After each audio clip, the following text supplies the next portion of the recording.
Hi guys, welcome to week 8. Our topic this week is the CSI effect. By the end of today's lecture, you should be able to define the CSI effect. You should also be able to describe some positive and negative outcomes as a result of this CSI effect. And then you should also be able to recognize the CSI effect in a few examples. So what the heck is it? Well, do you watch CSI, Law and Order, Bones, NCIS, or any other crime TV? Do you think you could get away with murder or a crime? Have these shows influenced your knowledge about crime in general, crimes committed, or even about crime scenes? If so, you have fallen victim to the CSI effect. I have, so don't worry, you aren't alone if you said yes to any of those questions.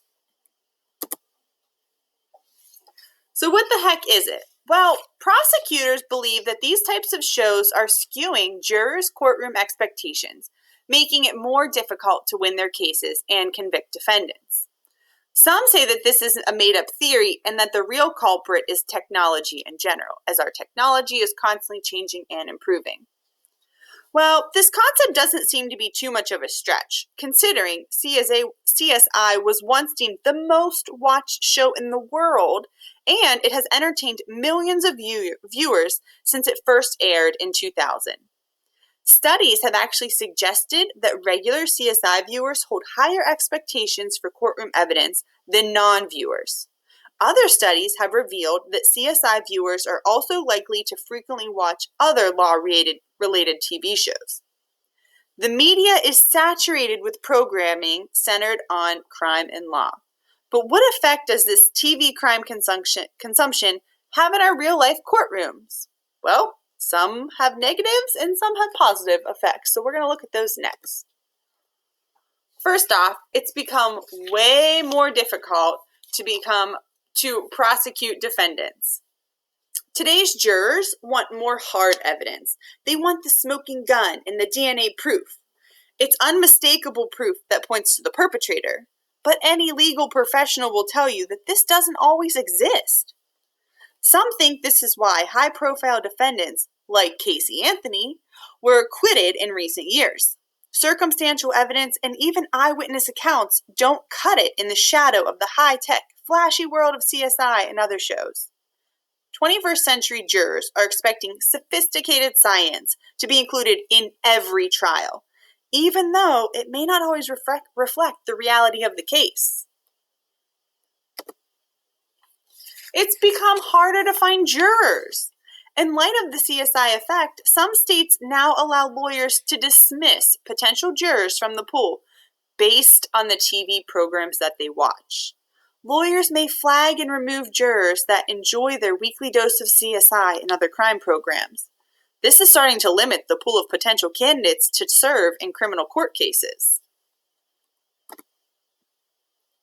It's straining already tight resources. So to feed jurors' appetites for bulletproof forensic evidence, some investigators have started to run seemingly useless tests simply to garner more evidence to bolster their case and to appease the jury members. These tests add more strain to already tight budgets in death investigations across the U.S. Manipulation of crime scenes. Guys, criminals have access to the same television programming as the rest of us. Some believe the surplus in crime shows is changing their behavior as well. So while these programs are not always entirely true, many of the proceedings are based upon facts. Criminals are taking notes and becoming more skilled at covering their tracks. They know to wear gloves to avoid leaving fingerprints, and they know how to use bleach to clean incriminating evidence. Defense lawyers are spending too much time educating juries. While all may seem well for the defendant in the age of the CSI effect, it's not exactly the case. Defense teams must meticulously present and explain DNA and other forensic evidence to juries, defining what is to be expected and what exists solely on the silver screen. Juries also have difficulty understanding forensic evidence like DNA, which is calculated in probabilities rather than certainties. As a result, defense teams often waste valuable time throughout the trial ensuring jurors' expectations and understandings are clear. Can you think of any other negative outcomes of the CSI effect?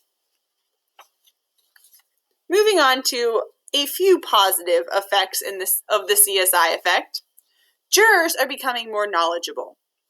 So while CSI viewers tend to have higher expectations for scientific evidence in trials, they also show patterns of superior legal knowledge compared to their non-CSI watching counterparts.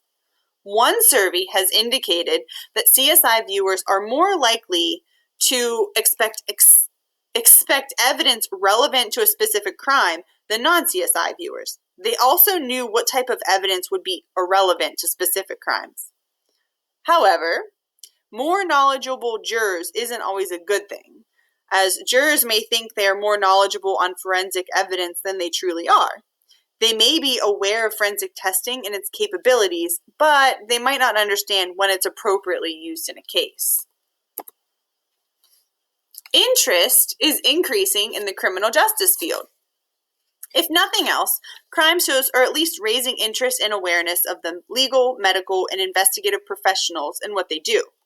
Bringing the work of these often overlooked criminal justice professionals to the public eye is introducing individuals to potential professional opportunities in this field. Can you think of any other positive outcomes of the CSI effect? I have two specific examples for you of how the CSI effect has affected different cases. So first off is Casey Anthony. We did a case study about her and her daughter, Kaylee. Just to remind you, her daughter was missing for 31 days. She never reported her missing. The grandmother reported her missing. Prosecution wanted the death penalty for Casey, but at the very end of the trial, she was found not guilty, as there was not enough evidence to convict her of this crime. Robert Blake was an actor during the 1970s. He was on trial, or he was accused of the murder of his wife, who was shot to death. His trial began in December of 2004. It wasn't until March of 2005 that he was acquitted of his crimes. The prosecution of the trial felt that they had a strong case against Robert Blake. His alibi was suspicious at best, and there was a sworn testimony that Blake openly shot and killed his wife, and that he even tried to hire a hitman. The defense, however, challenged the evidence, claiming that Blake was an innocent victim of circumstantial and fabricated evidence. Well, when it came to the evidence, prosecution had called witnesses up to the stand to detail the night in question, along with a description of the murder weapon used. The crime scene was the victim's car, which was found parked with the passenger side window down. This information led the prosecution to conclude that she was familiar with her assailant. Why else would she roll the window all the way down? The murder weapon was found in a dumpster not far from the scene, and it was a semi-automatic pistol. So while the prosecution had pretty hard evidence that pointed to Blake as the culprit, the jury wanted the harder evidence. So due to the lack of gunshot residue and blood on Blake's clothing, the jury ultimately decided to acquit him. After this incident, the district attorney in charge of the prosecution publicly criticized the jurors, calling them incredibly stupid for their verdict. So now what? Well, it's highly unlikely that Americans' obsessions with crime shows will diminish anytime soon. So what can we do to minimize the negative impact of the CSI effect? Should law enforcement agencies commit to overhauling resources and equip investigative teams with the highest possible forensic technology? Or does the problem lay within our crime laboratories? Should more responsibility be placed on them to keep with the high demands and reduce analysis backlog? Perhaps the issues in the courtroom. Should judges address unrealistic juror expectations? Should legal teams rethink how they explain and present evidence to juries? Well, no matter which changes take hold, the greater legal system needs to prioritize adjusting to the evolving expectations of jurors. You'll answer a few of these questions in just a moment. There are no wrong answers. I just want to know your thoughts. However, I will not accept the lazy kind of answers of IDK or you don't answer them at all. So try your best.